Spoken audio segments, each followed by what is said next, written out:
France Bleu Normandie. On cuisine ensemble, Alain Bernard. Sophie Hérault est avec nous, elle nous apprend à faire des macarons. Alors Sophie, cette fois-ci concrètement, la recette papier, crayon, tous ceux qui veulent se lancer dans le macaron, comment on fait? Alors comme je disais, donc le macaron peut se faire, les coques des macarons peuvent se faire à partir de deux types de meringues, soit la meringue française, donc du sucre que l'on ajoute sur des blancs, ou alors à partir de la meringue italienne, donc c'est aussi du sucre, mais cette fois c'est du sucre ajouté d'eau, c'est ce qu'on appelle un sirop, qui va être cuit à 118 degrés et versé sur les blancs, pour obtenir une meringue. On fait cuire ça comment dans une casserole. Une casserole. Voilà, alors du coup ça nécessite d'avoir un thermomètre. Donc le plus simple c'est la meringue française, puisque là c'est simplement du sucre qu'on va verser sur des blancs. De toute façon au niveau résultat on n'aura pas de différence de qualité quelle que soit la technique de fabrication. Par contre c'est vrai qu'avec la meringue italienne on a tendance quand même à réussir plus facilement des beaux macarons. Dans tous les cas, la meringue va être mélangée à ce qu'on appelle un temps pour temps. C'est la même quantité de poudre d'amande que de sucre glace. D'accord. Et donc on mélange l'ensemble. Donc il y a une technique particulière. On mélange tout ça dans la casserole. Dans une bassine. Dans une bassine. Après, voilà, on transfère la meringue avec les poudres. On obtient ce qu'on appelle un appareil à macarons.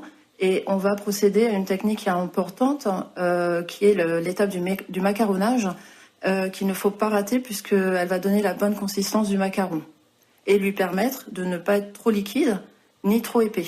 D'accord. Donc là, il y a une façon de faire que j'apprends évidemment en atelier.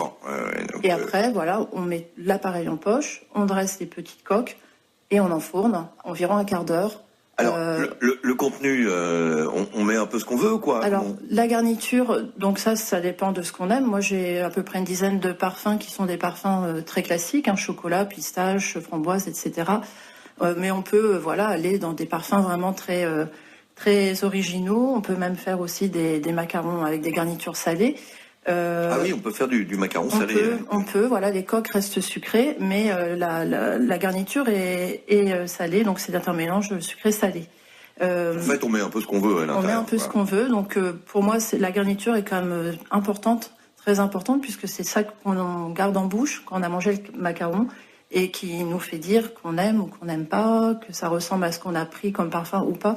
Et je trouve que faut pas négliger la garniture. Il faut que ce soit une vraie ganache, une confiture, un lemon curd, un caramel au beurre salé.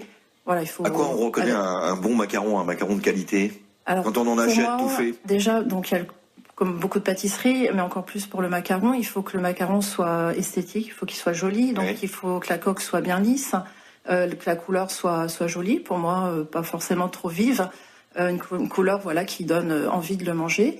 Ensuite, il doit être un tout petit peu croquant en bouche et puis rapidement moelleux. Et comme je disais, ce qui nous reste en bouche, c'est la garniture qui doit être forcément goûteuse. Bon, très bien. J'espère que vous avez noté. De toute façon, si vous avez des soucis, le mieux, c'est de faire un petit tour par l'atelier pâtisserie de Sophie.